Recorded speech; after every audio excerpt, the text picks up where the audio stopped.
Deadly uppercut, take 19.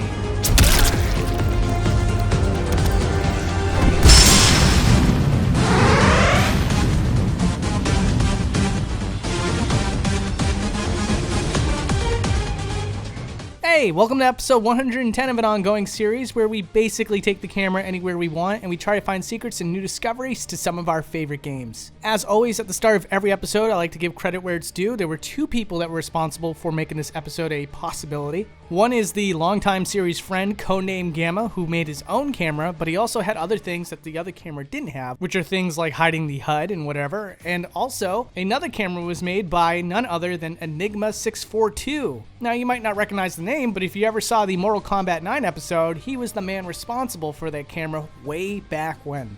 So Enigma, thank you so much for the camera back then and supporting the show even today. Wow. But anyways, with that said, let's get started on Mortal Kombat 11.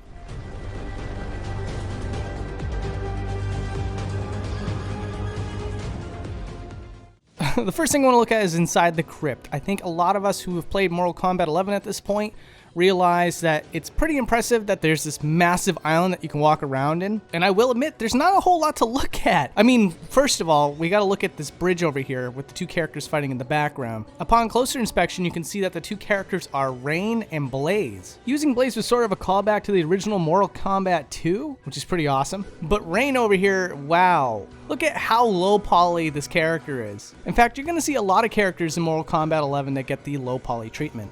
Like over here in the Black Dragon Fight Club, you can see Kano all the way in the background. And there's a pretty good reason why they stuck him all the way back here. It's because if you take the camera, he's not looking so hot. He looks like a plastic doll, which is pretty amazing. And then we got Johnny Cage. Now this is pretty scary. So he already kind of looks like a Ken doll a bit, but taking the camera past his glasses show that he doesn't have eyeballs. He does have eye sockets, but since it would just be a waste of resources to put eyeballs behind the sunglasses in this case, well, you're stuck with no eyes. And then there's this gentleman in the Black Market Alley. Taking a close look at him shows that he has two tones of color for his beard and his hair. Not something you typically see in works of fiction, but I appreciate the representation of someone with a similar trait. And then there's the crowd in the Kodokan Coliseum. Now, there was a very similar trick used in Mortal Kombat 9. However, the sprites in Mortal Kombat 9 aren't nearly as detailed as the ones here in Mortal Kombat 11. But in case you haven't seen the Mortal Kombat 9 episode, this is what happens when you angle the camera behind them. You can see that they are not 3D models whatsoever, and of course this is again to cut down on resources, which starts to become a necessity when you have crowds that are about this large.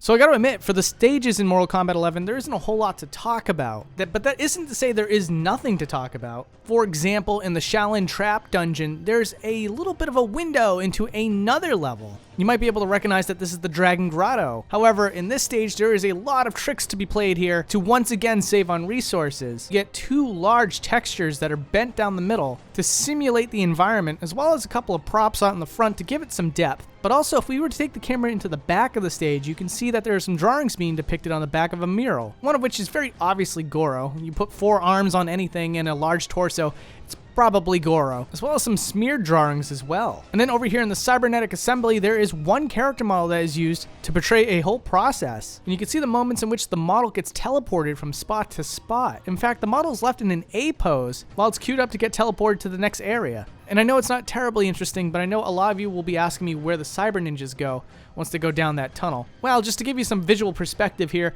it goes all the way into the back and then it stops so that once again it can be queued up to restart the animation later. Also, I wanted to show you a couple of cool things in the sea level here. Got a lot of boats off in the distance. Some of them are low poly, but then as you go further and further back, those boats just start to become 2D textures. And I wanted to give you a nice zoom out of this area so that you can see that it's basically like a giant triangle almost. But in doing so, I got myself outside of the Sky Dome and found out that there's another box holding the Sky Dome. You can see all 4 corners of the box when you're looking around. Now, as for the crypt, I'm going to give you a zoom out of what it looks like on my end. It's not terribly interesting, but it would be foolish to just leave it absent and have you ask the questions. So, as you can see, when you start to zoom out on the crypt, a lot of details start to disappear. And also the fog and depth of field start to really murk up what you should be able to see. Not a standard that I typically have on Boundary Break, but there was nothing that I was able to do in this case.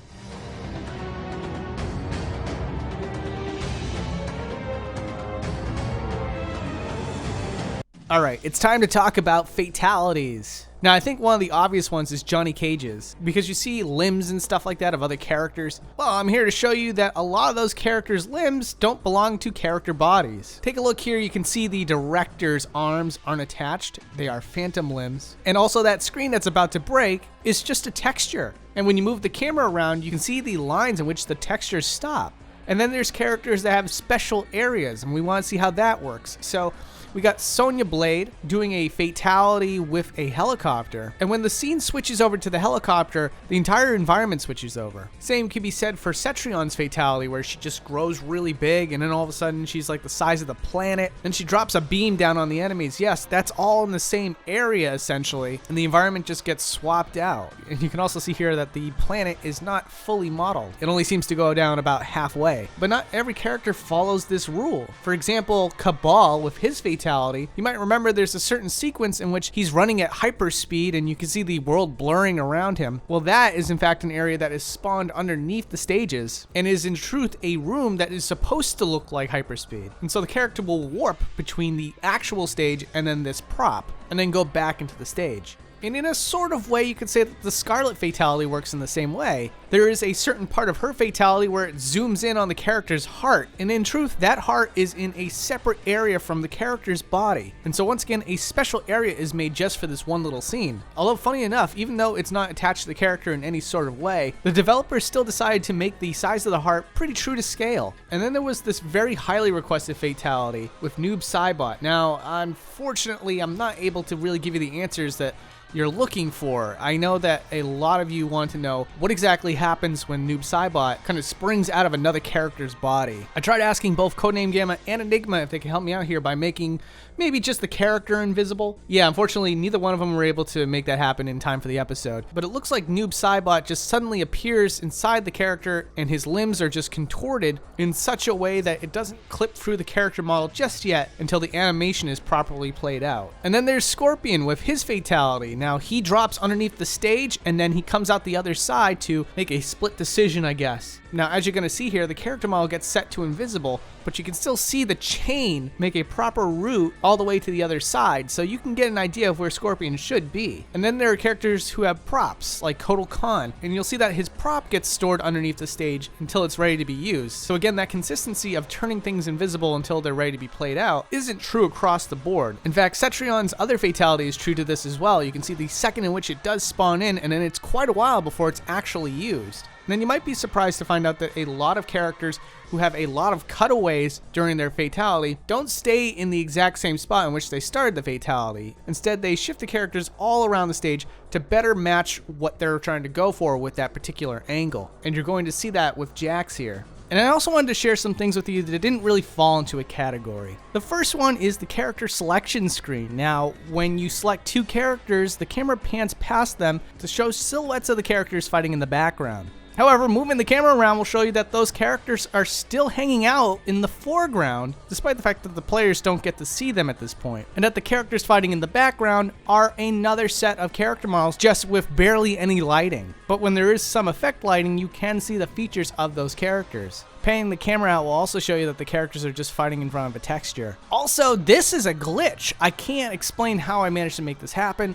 Removing HUD elements doesn't even do this, but if there's nothing assigned to the menu options, there is a placeholder message and a placeholder character in the foreground. So right here, you're looking at all the options in the menu and they all say this is this is the card title, which is great. Also, all the drinks in the Fight Club all the way in the back have their own names. We got stuff like Little B, Captain Bob, Bearded Brew, Big G, City Miles, Little Cheese, and Biff Booze. And lastly, I just wanted to give you one nice long zoom out of one more stage. Yay, thank you so much for watching. For the record, I think I'm going to be doing a new video very soon, like a new series. I do want to do one more boundary break and make sure that it's a lot sooner than it was for this video between the last video, just to kind of show that I'm still dedicated to boundary break. But after that, new series idea. And if you want to see what that new series is, just make sure you're subscribed. It's going to be right there. You can click that. Or if you want Mortal Kombat 10, I don't know. I thought maybe it's not worth it at this point, but people keep telling me they still want to see me cover Mortal Kombat 10. just let me know in the comments section. I listen. Anyways, take care, and thank you so much for watching.